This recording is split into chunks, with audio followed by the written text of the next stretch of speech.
Hello everyone and welcome back to my channel. So today I've got some smelly mail. So the lovely Sarah Mays, I know most of you will know who Sarah Mays is. She very kindly sent me a load of samples from Dreamhouse Ikiryo because I expressed an interest, and I actually just reached out to her and asked her to recommend me because I just couldn't decide which ones I wanted to buy. And she really generously offered to send me samples, and she sent me an absolute load of samples.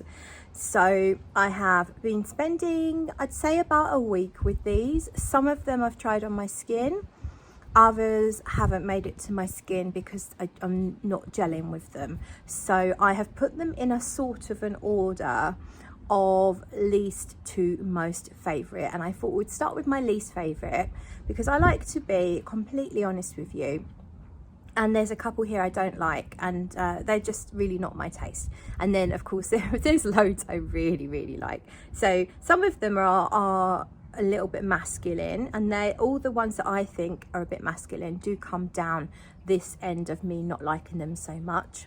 And then the more floral sweet things that I guess would be classed as feminine are more my favorite things. So we're gonna start then with, this is the only one I actively don't like, and I mean no harm to Vincent of Dreamhouse. I think he's a genius and he's created some absolutely beautiful, stunning fragrances here, but this one is not my cup of tea at all.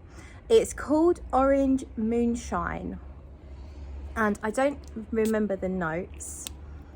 I think it's a moonshine as in like the alcohol, and obviously I would expect it to be orange in there. And do you know what, it smells quite nice actually to start with. There is a note in here that takes over, and it is that very overused in niche perfumery. Now I don't pick it up in any of these, only this.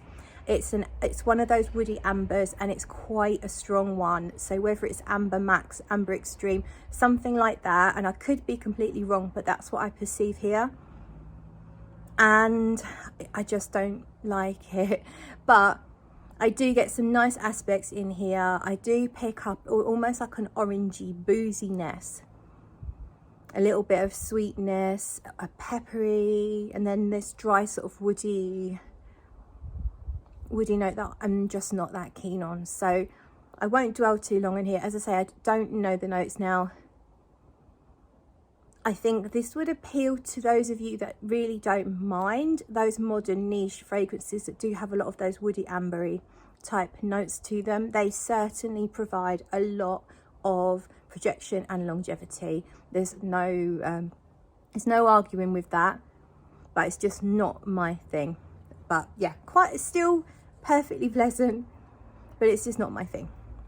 So that was Orange Moonshine, and then the next one we're going to go for is called Crest Fallen. Now I know that Sarah Mays is a big fan of this one. I think for me it's very spicy. It's extremely spicy, and I like a little bit of spice. I just don't like too much spice. And this one I feel like there's quite a lot of, what's it called, begins with C, cinnamon. It feels like it does remind me a little bit of a Thierry Reinfeld fragrance called Nefertum. It's got that round, rich spiciness about it. I think if you like Nefertum, you'll actually like this. I can't remember the exact story of this one, but I think it's to do with a drink, like a chai type drink. Really nice little backstory to it, quite a sort of poetic. But for me, it's just too spicy. It's difficult for me to find anything else but spice. Mixed spices, with the cinnamon being most predominant. Very round and smooth though, not too dry. But it's just far too spicy for me. If you like spice, you might like this. Then we have Blush of Dawn. So this was actually up there on my list of I might actually blind buy this. So Blush of Dawn has only 2 notes listed, watermelon and rose. It's not the normal sort of note listing I would go for, but I liked the sound of it, and it seemed to be very well loved by a few people that I've seen on YouTube. Lulu in particular, Lulu really loved this one. And yeah, I think for me it's too dry, so it's more like a salty driftwood with some more, imagine a piece of driftwood and then you cut up some watermelon and just serve it straight on the driftwood. So it's very salty and dry and woody, but you can smell this mixture of rose and watermelon. And it's, yeah, it's a little bit peppery. That might just be the woodiness rather than an actual pepper, but it's like salt and pepper on watermelon. And maybe that moisture has been sucked out of the watermelon with a hint of rose. And this one, to me, doesn't develop a lot. It just gets quite dry, more dry and more woody. And that's just not my thing. I don't like dry perfumes. It's just my bloody motorbikes. It's just my preference. So that one's not for me. I think maybe if you're sort of like a Delina lover, does Delina go a little dry and woody? I'm not sure, but I know that the one that Lizzie sent me a sample of that she used to love from Victor and Rolf, was it Dancing with Roses or something like that? It was really popular rose perfume, but to me that went quite dry and woody as well.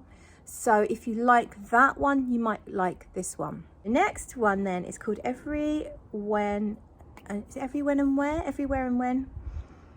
I can't find the notes, they're not on the website at the moment. I think Vincent removed them for a competition that was going on for people to guess the notes. I'm sure the notes are out there somewhere, but I couldn't be asked to look for them.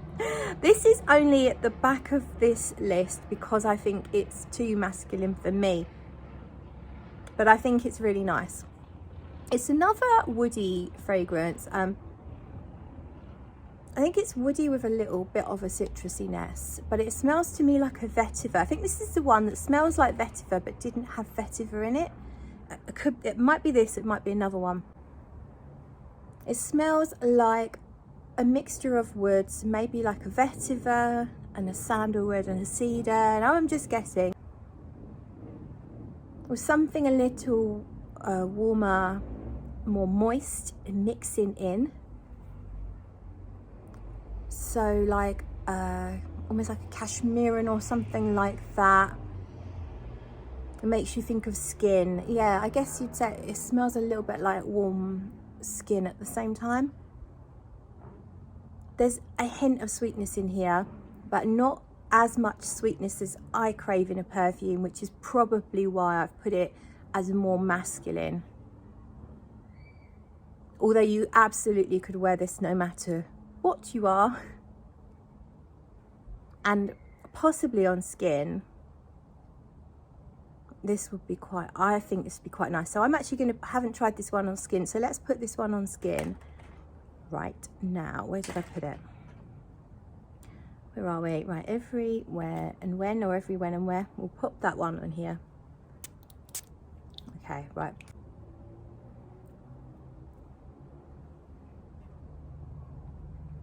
Yeah, on first blast, it feels like there's something a little fresh and natural. It's not blatantly citrus, but it might be. It's really nice on skin. It does give me a sense of skin, actual skin, warm skin. Also a sense of paper. Books,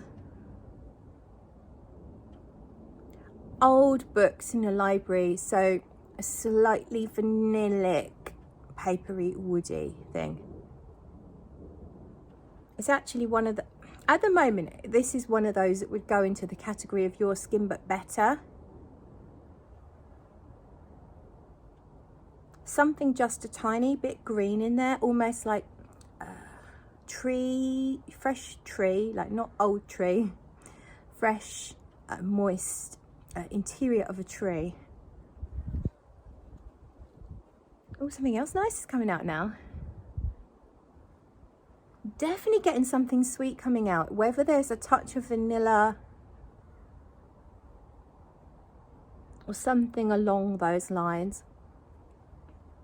This is actually sweet enough for my taste. I think I've misjudged it. So I will come back to, I'm not writing that off, I actually quite like it on skin. Just goes to show, you've got to try stuff on skin, you know. That is really nice. So let's move on then. Damn Hippie. Maybe this is the woody one that doesn't have vetiver, but smelt to me instantly of vetiver. Let's have a look. Let's have a look.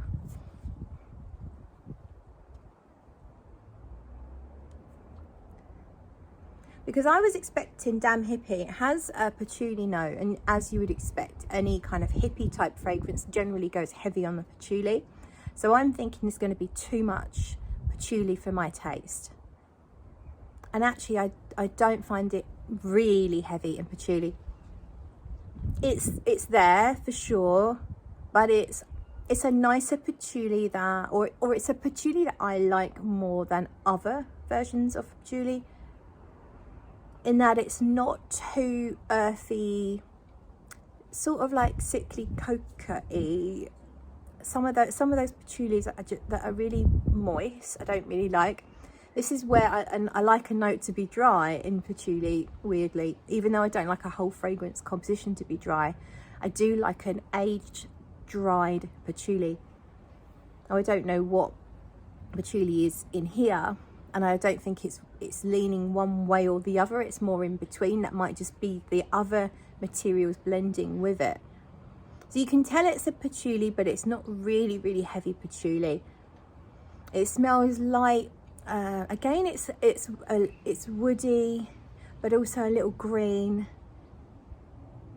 a little sweet.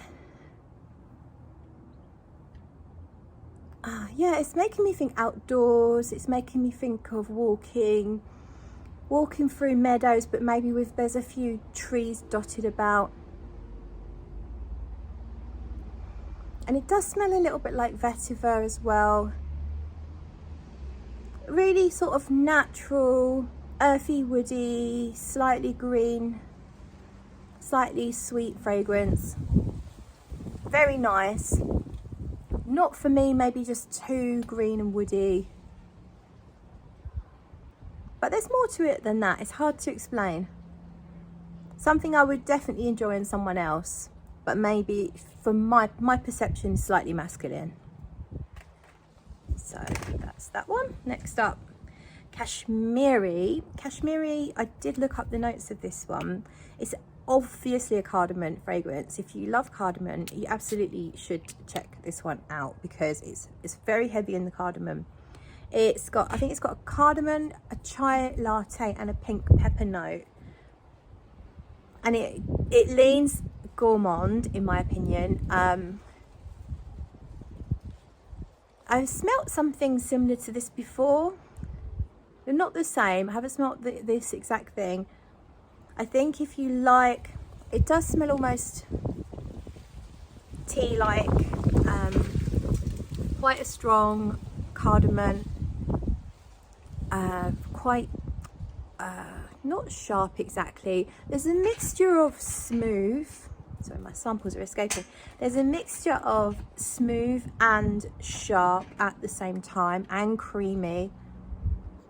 I think there's a pistachio fragrance I've smelt before that this reminds me of a little bit. So it's like thick, creamy, cardamom, pistachio, milk.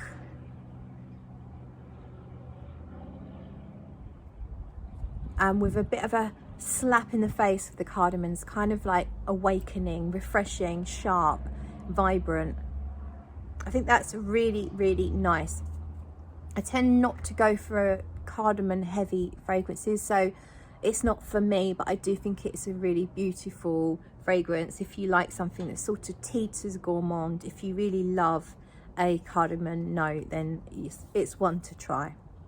So the next one's called sugaring. Sugaring is not, this is not the hair removal system, but this is apparently a technique for attracting moths and butterflies, where you put out a dish of, I think it's like an alcohol, a liqueur or brandy or something with sugar. Can't remember the notes, but we are obviously looking for something alcoholic in here and something sweet. Yeah, this sounds really nice. It reminds me a little bit of bees and butterflies, which I will be talking about shortly, just a little bit, but it definitely changes. I did try this on skin once, and I can't remember really how it went, because I ended up putting this one on skin and a couple of others, and then I forget what was what, so that's a useless thing really. It's fruity, possibly like a peach, but quite a fresh peach. Fresh, whether there's a little hint of citrus in here, just making it fresher and lighter, with this sweeter, I think it's a honey, I think there's a honey note in here as well. Could be wrong, but it feels like it. Honey, to me it's like florals dipped in honey. And maybe a peach that's actually sitting in a glass of, what do we think? Not a really heavy alcohol, so yeah, almost like, what's that peach drink? What's that peach drink? Not Malibu, the peach one. It's a little bit like that. So yeah, it's a peach or nectarine, one of those. So fruity, sweet, a little syrupy, a tiny bit like a liqueur, and sort of fresh, despite maybe sounding quite heavy with the sweet stuff. Really, really nice, that one, sugaring. Now, what do we have here? So Candyman.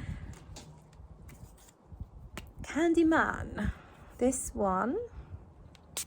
So Vincent actually gets called the Candyman by the ladies that he goes and buys fabric from. And he was testing this perfume. It hadn't got a name at this point. He was testing this perfume, and he went to go and buy his fabric from this shop. And he always gives the ladies sweets. That's why they call him Candyman. And they all called out Candyman. And he was testing this and decided to call this fragrance the Candyman. And of course it does smell like candies or sweets, as we say here in the UK. I pick up something a little almondy, fruity, different fruity sweets, sherbet, something creamy, rhubarb and custard sweets maybe. Now this one I have tried on skin. It's nice. It dries down to, it is not as sweet as you might think. It's definitely tempered by some base notes that are not sweet, something a little woody, I guess. What there is in here, I really don't know, and I haven't looked up the notes for quite a while, so I can't tell you what the notes are. But it smells like a mixture of different sweets without ever being really sickly sweet. It's definitely got something balancing it out. Difficult to say what that is, but it's really, really nice. So I like that. If you like a gourmand but you don't want it to be super rich and heavy, and Candyman is one to try. It also smells a little fruity, if I didn't already say that. So bees and butterflies, I have already talked about this quite a lot on my last two videos, so I'm not going to go I'm not going to go deep into details, except to say that it's lovely. There is honey and beeswax in here. The honey note is vegan. There's some floral notes. It goes powdery, it's vanillic, it's sunshine in a bottle, it is bees and butterflies, it's happiness.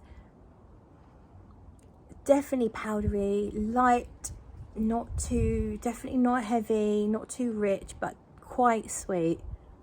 I really do enjoy this. This is so pretty. The only thing I would say, and what actually stopped me from buying it, is that it's maybe just too nice, too pretty, too innocent, too girly, which, I mean, all of those things, they're lovely. But it's like there's nothing to balance it out. There's nothing to challenge. But I do really, really like it. So I'm not ruling out that I might one day buy it.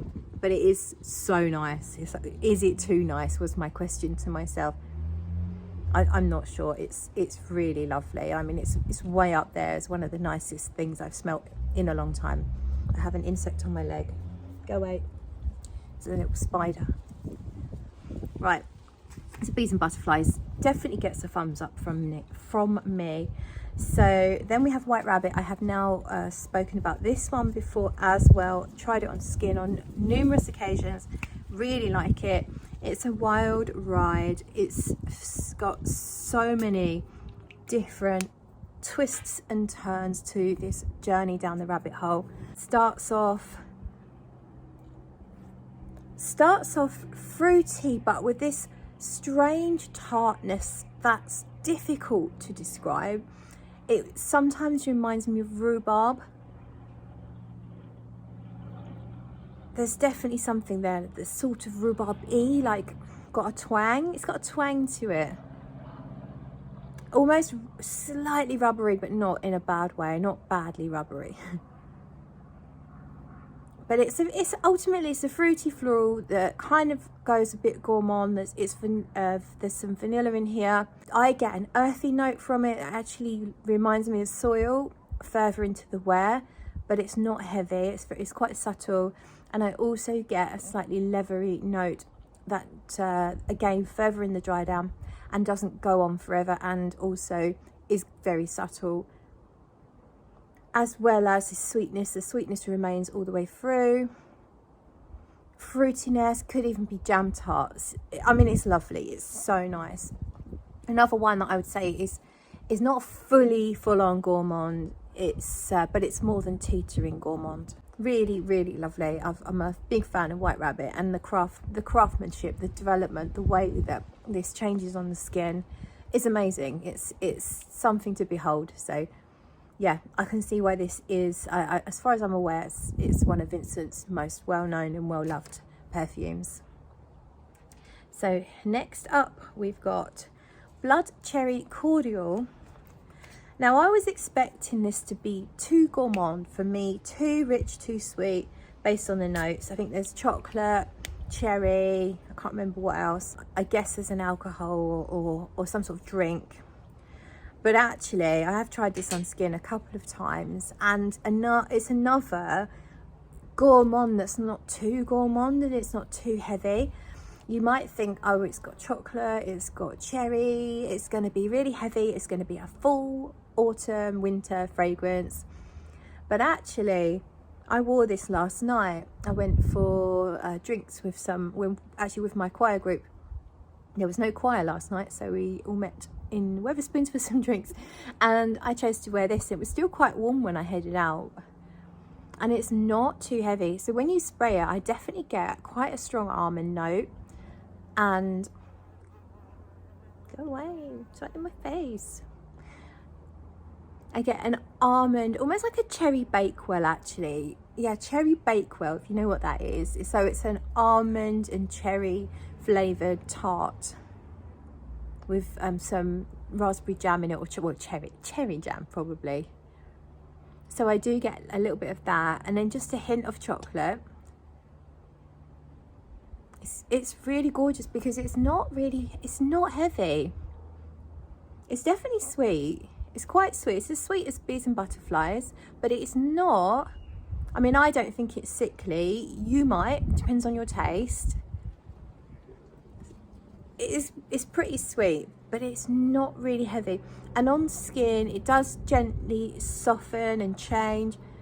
And I do think there's something else. I don't know what Vincent uses for his bases, but there's something that just slightly counteracts that sweetness and keeps it from being too much.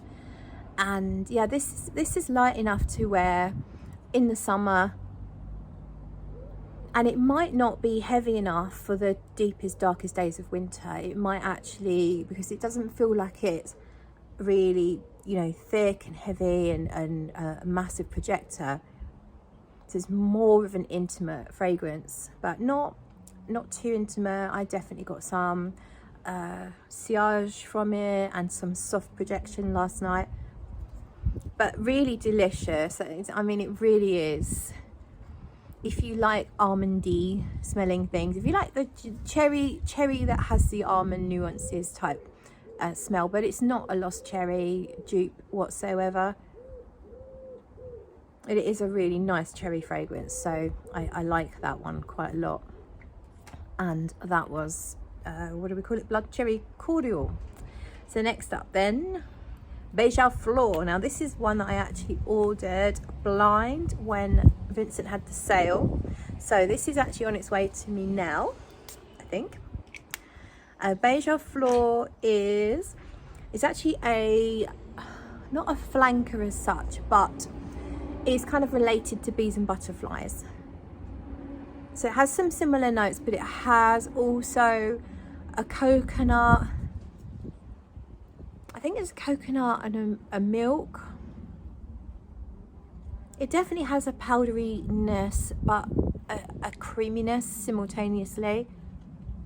And that sweet, innocent happiness of bees and butterflies, those honeyed florals, but powdery and milky. It's really, really lovely. The coconut is not overdone here.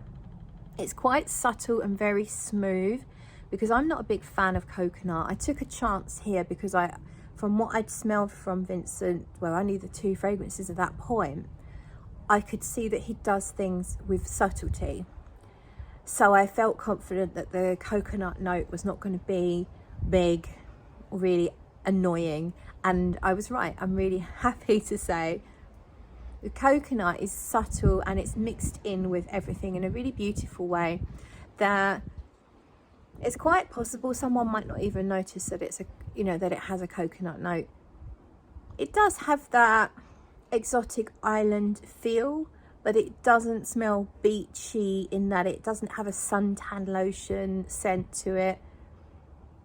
I guess it does have a little bit of that mono oil feel, that beauty, and I love mono oil, that beautiful kind of white flowers, vanilla, smooth, creamy, almost edible smell. I love that, and I do feel like that is in here. So Beige Fleur is really stunning, very, very pretty. So the next one then, I really like this one. It's called the Swan Maiden. I'm going to put this on my skin. I have worn it now a couple of times, 2 or 3 times actually. So I'm going to put that on the back of this hand here, because I don't like wasting these samples on paper, but sometimes when you've got to get through a lot, you have to do that.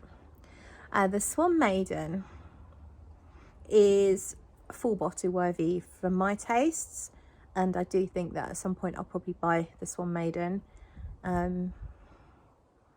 It's my second favourite out of everything here. The notes are really unusual, things I haven't ever heard of or smelt. So forget-me-nots, they're flowers, of course. I think they're blue. Maybe I don't have blue flowers, I have yellow flowers with blue leaves. They are flowers I've never smelt, so I don't know what that is. Stephanos. I've forgotten the name of the other flower that starts with Stepha. And again, that's something I personally haven't smelt before. I would say there feels to me this could be linked to bees and butterflies and Beige Fleur a little bit, in that I still get like honeyed florals, but this is more vintage leaning, less sweet,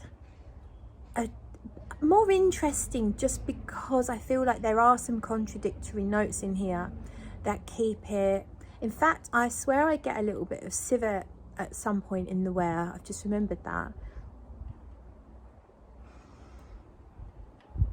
not right now, but when I've worn it, I felt like I just get a real whisper of civet, so not in any obvious way. And I think if you're just walking around and wearing it, you're not really gonna even notice. But when you're smelling it up close, it feels like I feel like I'm getting it already. It feels like there's just a hint of civet, really, really mild, honestly. Like if you're scared of that, don't worry. But if you don't know what civet smells like, it is an animalic note. Originally was extracted from animals, and now, generally speaking, if it's in modern perfume, it's not normally real from animals, it's synthetic. The synthetic's pretty close to the original from when I smelt them within perfume formulas, rather than I haven't smelt them separately, you know, as an isolated note is what I'm trying to say. But I smelt synthetic civet and in a zoologist's fragrance with salt and pasha, sacred scarab, it's quite a heavy civet note in there. And in Papillon's, what is it? The really naughty one. The really naughty Papillon one. Why has it gone from my head? Anyway, you'll know. If you know, you know. It's very, if there is anything like a civet note in here, it's very, very subtle. But I do get something slightly animalic. A lovely floral bouquet, but it feels more vintage like. I don't know if there is something something like oak moss, or something that's behaving a bit like oak moss that stops it from being just purely sweet and kind of just balances it out.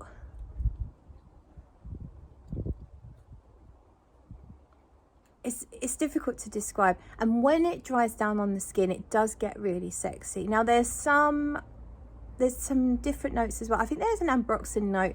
If you don't like ambroxan, don't worry, it's not that obvious to me, and I'm a bit fussy with it. I think there's some ozonic notes and C notes or something like that. Again, they're all notes I generally don't like in perfumery. They're all done so subtle that you wouldn't necessarily say, oh, I smell C notes or ozonic notes. Rather, you can just tell that there's certain things going on in the background that stop this from being purely sweet and innocent and fluffy and lovely. It is a more of an older fashioned perfume without really going full on vintage. But it has more balance than some of the fluffier, more innocent perfumes in the lineup, and I think that's probably why I really love it the most out of everything I've sort of mentioned so far. It's the balance and the fact that it's not just pure sweet and innocent, it's a bit more grown up. So I really enjoy the Swan Maiden. And then my favorite out of everything here, and I was really curious to try this, but I wasn't expecting that I was really gonna love it. It's called Drifting. So here is the sample. I'm going to spray this one. There's no way I'm wasting this on paper. This is absolutely full bottle worthy for me. Must have it. Absolutely love it. This is actually a lavender fragrance. So, but I don't find it that lavendery. I don't know if we would call it a lavender fragrance, but it has lavender in it. And that's the note of note, because in Vincent's description, this was a material, lavender. It was a material that he hadn't worked with. It doesn't say he doesn't like lavender, but I felt that that's what he was saying, that he generally doesn't like lavender, just the way that he sort of describes that he hadn't worked with lavender before. And I thought, well, I don't particularly like lavender, and I have a feeling, based on the way he's describing it, that I'm going to really like this one. And I do. So to me, it's not really blatantly lavender. I mean, you can tell it's there. When I first sprayed it the very first time, and I still get this now, It reminded me instantly of the Body Shop's White Musk. So it's quite clean, musky, almost soapy opening. But there's a chalkiness, a powderiness, a sweetness. It gets sweeter. I think there's some vanilla. It gets sweeter. And it's called Drifting, and really it is like a fluffy cloud. But it's not a mega sweet like the bees and butterflies and, you know, the other sweeter things here. I'd say the sweetness level is a quarter of bees and butterflies. It's not just pure innocent fluffiness, although it is very fluffy and it is clean, but there's some other things in here again that just make it more interesting. I feel like I smell concrete dust at times. Yeah, concrete dust and chalk, and oh, it's so lovely.